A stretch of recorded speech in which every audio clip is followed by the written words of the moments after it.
মানুষকে শুধু মুখ দিয়ে দাওয়াত দেওয়া যায় না, ব্যক্তিত্ব দিয়ে দাওয়াত দেওয়া যায়, আচার ব্যবহার দিয়ে দাওয়াত দেওয়া যায়। যেই দাওয়াতি কাজটা সাহাবীরা করতেন, যেই দাওয়াতি কাজটা রাসূল সাল্লাল্লাহু আলাইহি ওয়াসাল্লাম করেছেন, সেটা হচ্ছে ব্যক্তিত্ব দিয়ে দাওয়াত দেওয়া, আচার ব্যবহার দিয়ে দাওয়াত দেওয়া। 5টা মিনিট তার সাথে কথা বললে মানুষ প্রভাবিত হবে। তাকে বলা লাগবে না যে আসো ইসলাম গ্রহণ করো। তার সাথে 10টা মিনিট সময় কাটালে সে প্রভাবিত হবে যে বাপরে বাপ, এত উন্নত চরিত্রের মানুষ হয় কিভাবে, কোথায় থেকে এত উন্নত চরিত্র শিখলো, ও ইসলাম থেকে শিখেছে। সে মুখে বলা লাগবে না যে আসেন ইসলাম গ্রহণ করেন। আর আমাদের পুরো দাওয়াতের ভিত্তি হয়ে গেছে মৌখিক দাওয়াত, কারো চরিত্র ভালো নয়। ইল্লা মান রাহিমা রাব্বি, যার প্রতি আমার প্রতিপালকের দয়া আছে সে ব্যতীত। তাহলে আকীদায় সালাফি হয়ে কোনো লাভ নেই যদি চরিত্রে আপনি as-সালাফুস সালেহ মুহাম্মদ সাল্লাল্লাহু আলাইহি ওয়াসাল্লাম এবং সাহাবীদের অনুসরণ না করতে পারেন। রাসূল সাল্লাল্লাহু আলাইহি ওয়াসাল্লাম, এই সহিহ বুখারীর মধ্যে প্রথম দিকের হাদিসগুলোতে আছে, রাসূল সাল্লাল্লাহু আলাইহি ওয়াসাল্লাম চিঠি লিখছেন আজিমার রোম, রোমের বাদশার নিকটে রাসূল সাল্লাল্লাহু আলাইহি ওয়াসাল্লাম চিঠি লিখেছেন। তো রাসূল সাল্লাল্লাহু আলাইহি ওয়াসাল্লাম যেই চিঠি লিখেছেন, সেই চিঠিতে রাসূল সাল্লাল্লাহু আলাইহি ওয়াসাল্লাম চাইলে তাকে সম্বোধন করতে পারতেন যে ইয়া আইয়ুহাল কাফির আসলিম তাসলাম, এই কাফের হেরাক্লিয়াস, ইসলাম গ্রহণ করো, নিরাপদে থাকো। চিঠির বাক্যটা হতে পারত। আপনার আচার ব্যবহার বলে যে আপনি চিঠি লিখলে এটাই লিখতেন, এই বেদাতি আহলে হাদিস হও, এই কাফের ইসলাম গ্রহণ করো, আপনি চিঠি লিখলে এটাই লিখতেন।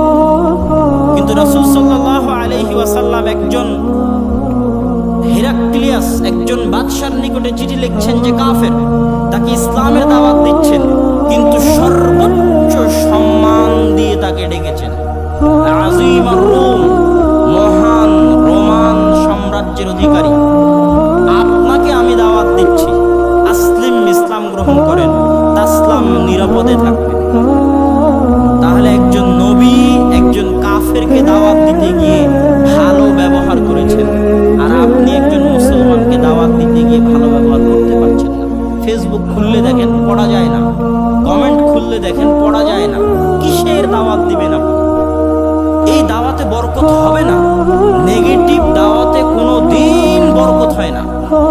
নেগেটিভ দাওয়াতে কিছু মানুষকে ঘুরিয়ে আনা যায় মাত্র, কিন্তু দীর্ঘস্থায়ী একটা জাতির সাথে সম্পর্ক রক্ষা করে সেই জাতিকে সাথে করে নিয়ে আপনি একটা সমাজ বিনির্মাণ করবেন, একটা বড় লক্ষ্য উদ্দেশ্য নিয়ে সামনে এগিয়ে যাবেন, এটা অসম্ভব। আপনি নেগেটিভ দাওয়াত দিয়ে মানুষকে দূরে সরিয়ে দেন, দুই একটা মানুষ আপনার দাওয়াত গ্রহণ করতে পারে, কিন্তু আপনি ব্যাপক অর্থে দীর্ঘস্থায়ীভাবে পুরো জাতিকে নিয়ে সামনে এগিয়ে যেতে পারবেন না। আপনি নিজেই জাতি থেকে বয়কটেড হয়ে যাবেন। হ্যাঁ, আপনি তখন অন্য কাউকে বয়কট করতে পারেন যখন আপনার সংখ্যা বেশি, যখন আপনি সংখ্যা অধিক। এটাকে বলা হয় মাসালিহ মুরসালা, হিকমাহ। ইসলামে কল্যাণ চিন্তা করে দাওয়াত দিতে হয়, ব্যাপক কল্যাণ চিন্তা করে দাওয়াত দিতে হয়। আপনি যদি এখন চীনে, আমেরিকায় বসে বলেন যে আমি কোনো কাফেরের সাথে কথাই বলবো না, এদের সবকে বয়কট করলাম, এদের কারোর সাথে ভালো ব্যবহার করবো না, একটা মানুষকে কি আপনি হেদায়েত করতে পারবেন? কিন্তু একটা 100% মুসলমানের দেশে একজন যদি নাস্তিক হয়, আপনি তাকে বয়কট করতে পারেন, এটা তার শাস্তি, এটা মানায়। কিন্তু যেই দেশে কারো আকীদা সঠিক নয়, আপনি 1-2% মাত্র সঠিক আকীদার মানুষ, এখন আপনি কাউকে সালামও দিবেন না, কারোর সাথে কথাও বলবেন না, কারোর সাথে দেখাও করবেন না, আপনি এখন নিজেই সমাজ থেকে আলাদা হয়ে যাবেন। কাকে আর দাওয়াত দিবেন? কে আপনার দাওয়াত শুনবে? এটা হিকমা নয়, এটা পাগলামি। এই জন্য দাওয়াত দিতে হবে পজিটিভ ওয়েতে। আপনার কথার মধ্যে কোনো নেগেটিভ কথা থাকবে না, সম্পূর্ণ কথা থাকবে পজিটিভ। এখন পজিটিভ কথা শুনে যার বিবেক আসে সেই আসবে, যার জ্ঞান আছে সেই দাওয়াত করবে। আর নেগেটিভ কথা দিয়ে আপনি নিজের গণ্ডিটাকে সংকীর্ণ করে দেন, অন্য সমাজ থেকে নিজেকে বিচ্ছিন্ন করে ফেলেন, দেশের মূল স্রোত থেকে নিজেকে বিচ্ছিন্ন করে ফেলেন। আর দেশের মূল স্রোত থেকে বিচ্ছিন্ন হয়ে যাওয়ার কারণে, সমাজ থেকে বিচ্ছিন্ন হয়ে যাওয়ার কারণে দাওয়াতি কাজ দীর্ঘস্থায়ীভাবে প্রভাবিত হয় এবং একটা বিশাল জাতিকে সাথে করে নিয়ে তাদেরকে সংশোধন করে নিয়ে সামনে এগিয়ে যাওয়ার যে মানসিকতা, এই মানসিকতা আর বাকি থাকে না। রাসূল সাল্লাল্লাহু আলাইহি ওয়াসাল্লাম মক্কার কুরাইশের কুফারদেরকে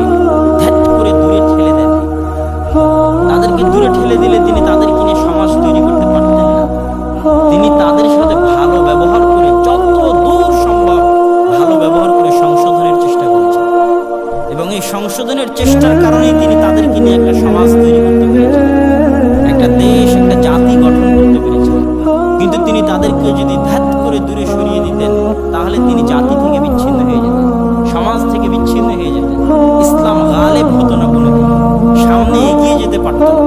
কিন্তু তার উন্নত চরিত্রের কারণে, সৎ চরিত্রের কারণে, ভদ্র ব্যবহারের কারণে, তার দাওয়াতি কাজে মানুষ যতই বিরক্ত হোক, তিনি মানুষকে নিয়ে সামনে এগিয়ে যেতে পেরেছেন।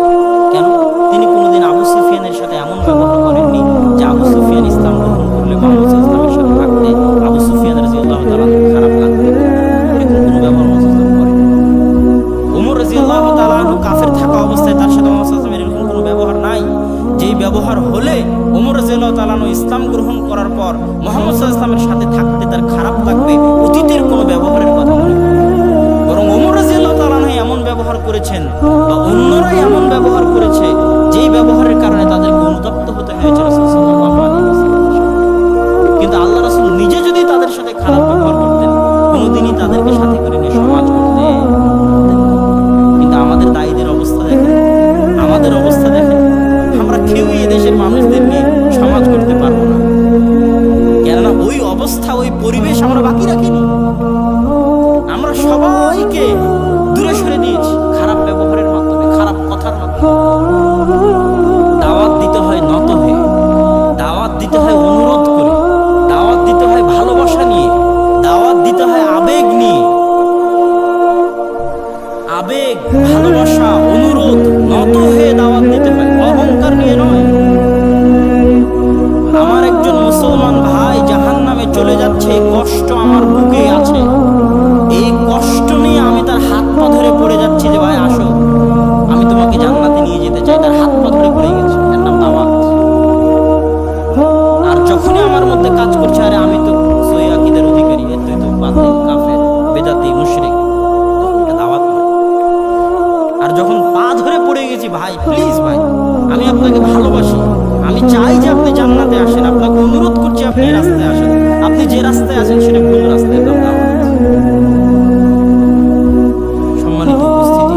সুতরাং আজকে আমাদের দাওয়াতি মাঠে সৎ চরিত্রের অভাব প্রচুর, যেটা আমি মুসা আলাইহিস সালামের ঘটনা, রাসূল সাল্লাল্লাহু আলাইহি ওয়াসাল্লামের চিঠি, পবিত্র কোরআনের আয়াত এবং পবিত্র কোরআনের আরেকটি আয়াত আল্লাহ সুবহানাহু ওয়া তাআলা বলেছেন, ওয়ালা তাস্তাবিল হাসানাতু ওয়ালা সাইয়্যা ইদফা বিল্লাতী হিয়া আহসান। কেউ যদি তোমার সাথে খারাপ ব্যবহার করে, পাল্টা তার সাথে ভালো ব্যবহার করো, খারাপ ব্যবহার করিও না। কেন? ফাইদাল্লাযী বাইনাকা ওয়া বাইনাহু আদাওয়াতুন কাআন্নাহু ওয়ালিয়্যুন হামীম। তোমার পাল্টা ভালো ব্যবহারের কারণে এমন হতে পারে যে যার সাথে তোমার চিরন্তন শত্রুতা ছিল, তার সাথে তোমার গভীর বন্ধুত্ব হয়ে যেতে পারে, তোমার পাল্টা ভালো ব্যবহারের কারণে। অতএব কেউ তোমার সাথে খারাপ ব্যবহার করলে তোমরা খারাপ ব্যবহার করিও না। আর সূরা হুজরাতের কয়েকটা আয়াত বলে, আর আপুর বক্তব্যে তো আপনারা বহু হাদিস শুনেছেন, সেই হাদিসগুলোর দুই একটা বলে আজকের বক্তব্য শেষ করবো ইনশাআল্লাহুল আজিজ। আল্লাহ সুবহানাহু ওয়া তাআলা সূরা হুজরাতে একটা মুসলিম সমাজের সামাজিক কাঠামো কেমন হতে পারে, সামাজিক রীতিনীতি কেমন হতে পারে, সামাজিক কৃষ্টি কালচার কেমন হতে পারে, সামাজিক আচার ব্যবহার কেমন হতে পারে, তার পুরো রূপরেখা আল্লাহ সুবহানাহু ওয়া তাআলা সূরা হুজরাতে দিয়ে দিয়েছেন। আমাদের দৃষ্টিতে শুধু ইবাদতটাই মুখ্য, সমাজকে আমরা ছেড়ে দিয়েছি। মানে আমাদের এখন যে অবস্থা মুসলমানদের, যে আমাদের কাছে শুধু ইবাদতটাই মুখ্য।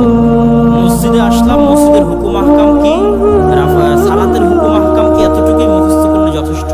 কিন্তু আমাদের যে একটা সমাজ আছে, এই সমাজের যে একটা রীতিনীতি আছে, কৃষ্টি কালচার আছে, আচার ব্যবহার আছে, এই মসজিদে যার 10টা মুসল্লি আসছে, 10টা মুসল্লির সাথে আমি কিভাবে কথা বলবো, কিভাবে ব্যবহার করব, আমি যেখানে বসবাস করি তাদের আশেপাশের সাথে কিভাবে কথা বলবো, কিভাবে ব্যবহার করবো, এই যে একটা সামাজিক রীতিনীতি, এটার কিন্তু কোনো গুরুত্ব নেই।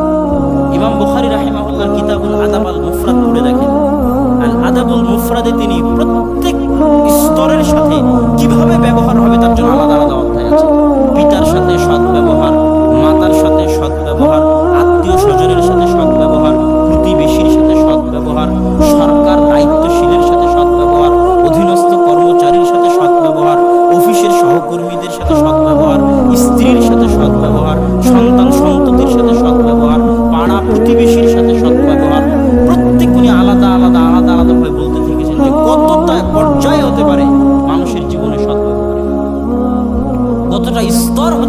মানুষের জীবনে সৎ ব্যবহারে।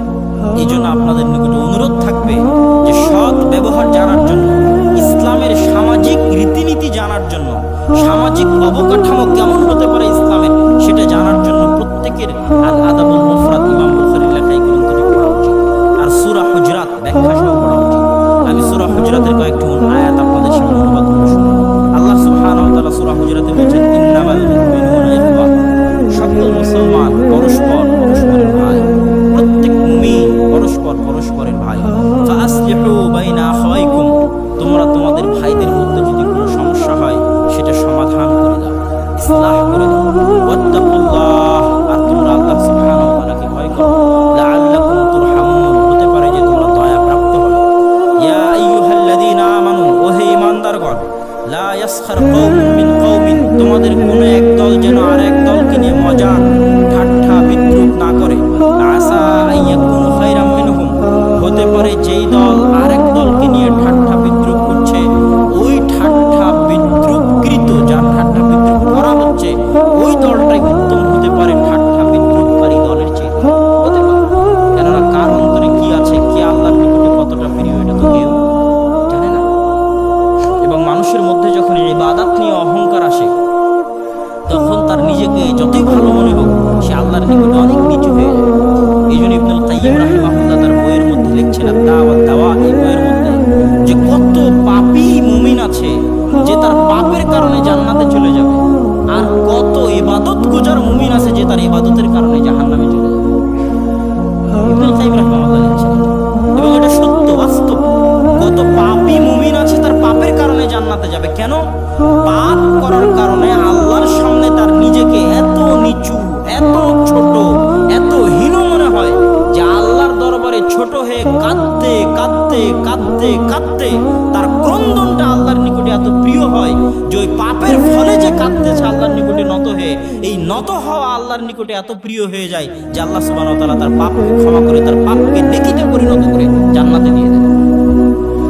আর একজন যে ইবাদত করেছে, সহি আকীদায় চলে এসেছে, তার সহি আকীদা তার অন্তরে এমন অহংকার দিয়ে দিয়েছে যে একজনকে পাপ করতে দেখে তাকে সে ছোট মনে করে। এই তুমি এই কাজ করলে তো আল্লাহ তোমাকে ক্ষমাই করবে, এটা করলে আল্লাহ তোমাকে মাফি করবে না। যখনই আল্লাহর ক্ষমা এবং আল্লাহর মাফের সাথে চ্যালেঞ্জ করে বসে, নিজের অন্তরে অহংকার চলে আসে, তখন এই ইবাদতের অহংকার আল্লাহর ক্ষমার সাথে চ্যালেঞ্জ আল্লাহ বরদাস্ত করতে পারে, তখন তার ইবাদত তাকে জাহান্নামে নিয়ে চলে যায়। কারণ ওই ইবাদত, ওই সঠিক আকীদা তার অন্তরে অহংকার তৈরি করেছে। আর এক মুসলিম ভাইয়ের সাথে ভালো ব্যবহার।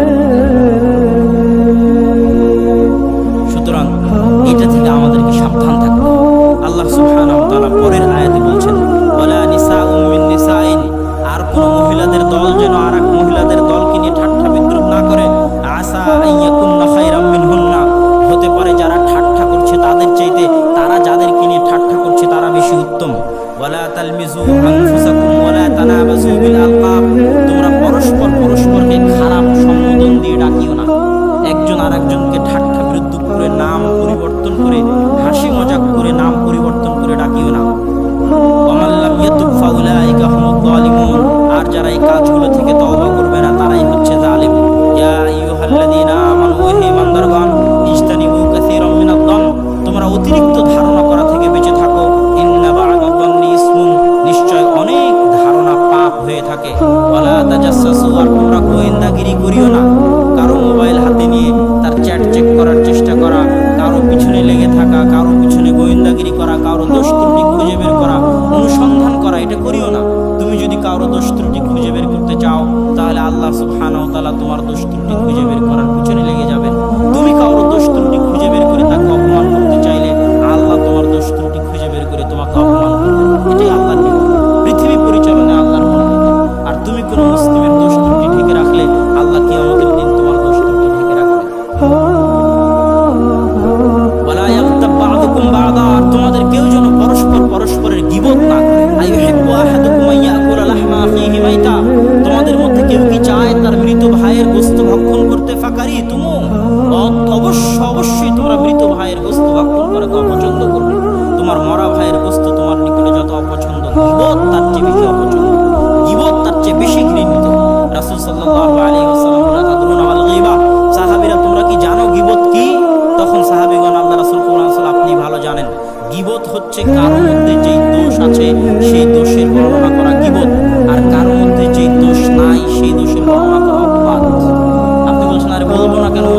করেছে।